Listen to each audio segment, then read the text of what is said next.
Alright guys, welcome back. I finally had a chance to do my initial run of Thronebreaker. Difficulty of the event quest. We've got Yandu here with Heal Block, Sharpened Claws, and Bane. I liked Viv for this one. I actually loved Viv for a lot of the boss fights, and it was my first run. I love using Viv, so there's a bunch of Viv fights in here. But there I get clipped at the beginning, but again, that's fine. Just showcases it's not everything has to be perfect for it to work. Here, main thing is with Bane, there's going to be damage. Is when you hit him, there's going to be a damage on Yandu, and then if he hits you or that timer expires, the Bane damage goes onto you. And when it expires, you have to hit him again at the right time, like just as it's ending, and to transfer it back onto Yandu. Sharpened Claws, he can bleed you through the block. So a bleed immune champion is, I think, ideal here. And there's heal block the whole time. And I believe you get some extra power, so you're going to be baiting a bunch of special ones. You don't want to get hit with a special 2. You're just going to take a ton of damage if you try to block his special 2. But here, at least phase came in handy. And doesn't take a heck of a lot of damage from the incinerates from the special 1 here. But we're going to throw them on him. The last one transfers the Bane back over. Phase again. And we're just going to bait out more special 1s. That's all we really need to do here. Get another striker into a special 2. Yeah, I can't really nuke him down so much, but worked out really well just in terms of getting the solo, and that's all we really care about. And again, the solo is completely unnecessary.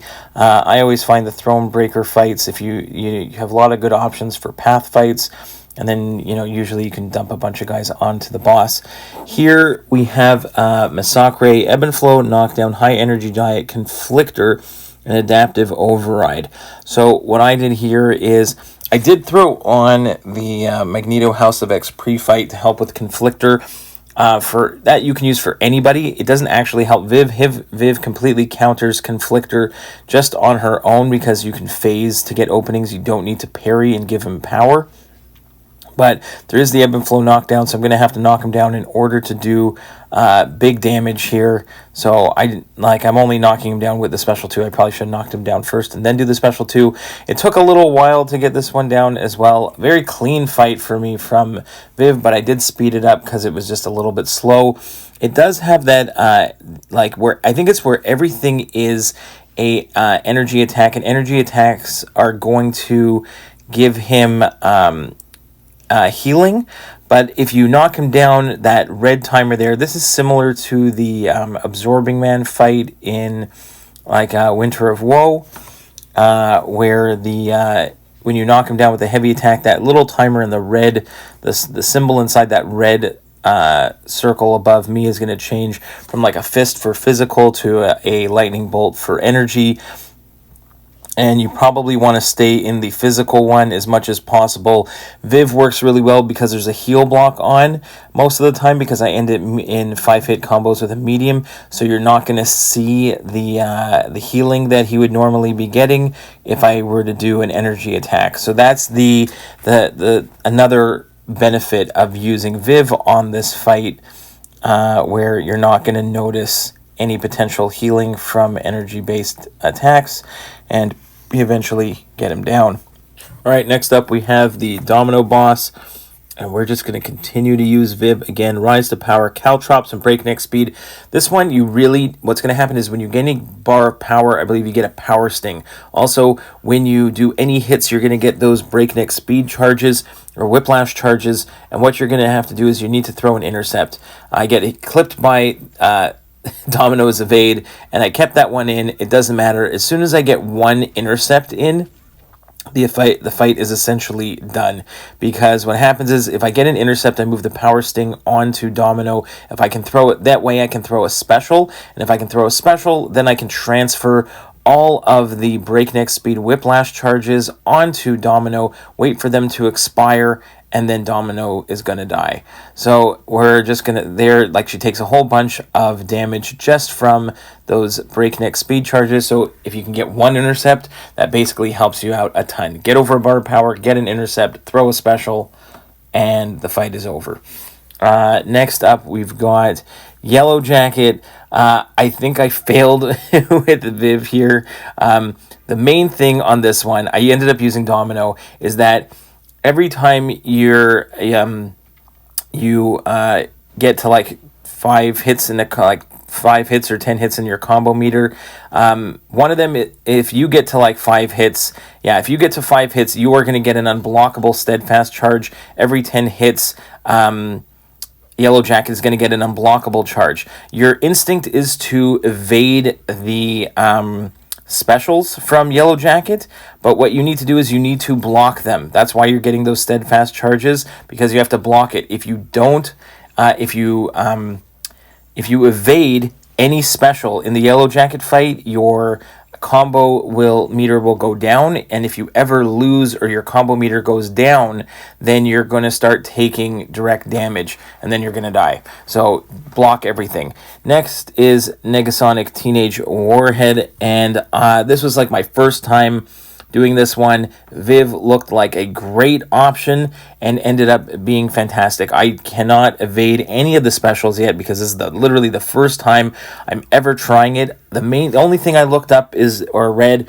is that there is a evade charge on the top right for Negasonic, and it can be a very annoying mechanic, but if you use any tech champion, it's going to go on cooldown for the first 25 seconds of the fight, and that makes a huge difference here. So there, I'm just going to block the special here, and then I just did my usual Viv thing. I did a special 2, now I'm going to get a special 1, and that's going to be it. I'm going to throw the special 1, and she is going to absolutely melt. So Viv, amazing counter. All right, and last but not least is Silver Sable, and if you against Silver Sable, you've got this zapper node. If you dash back, you're gonna get a shock. There's also window of opportunity stun, and if you are immune to that shock, you're gonna give Silver Sable some power. I went with Hulkling because he's shock immune. I don't want to take that shock damage. Just make sure that you don't parry at the beginning of the fight. Wait for that window of opportunity stun timer to disappear. And here I ended up going with, and Hulkling, I can basically play stun immune anyway. So I'm trying to bait out some specials here. I hadn't seen what they were, so I'm just kind of learning her specials as we go. And I'm trying to, even though she's going to be gaining a ton of power, you can see I'm kind of backing up, learning what her animations are in real time, and she also has these trap nodes, which I really did not look into, but I figured I'm going to treat them like any other trap node, and I'm not going to want to go into them and get potentially stunned or take any extra damage. So I just backed away from the trap nodes and tried to make sure at least I was throwing a special if I was going over those traps. So I'm just going to be extra careful here and treat it like any other trap node in the game. Here, like, trap is armed, so I'm going to back away to the left and just let her throw a special, give myself some room, and then I can go in and either use I'm going to back away. I ended up taking a few hits because I was worried about that trap node there, but that's fine. And then here, I'm just, again, going to back away from the trap and then use a special through the trap. So it says Sable Mind removed, so I did the right thing there. And now we're just going to try and finish this one off with a few more hits into Silver Sable's block. And that is it for the new bosses and all the bosses for Thronebreaker EQ. I hope that helps. See you in the next one, guys. Bye-bye.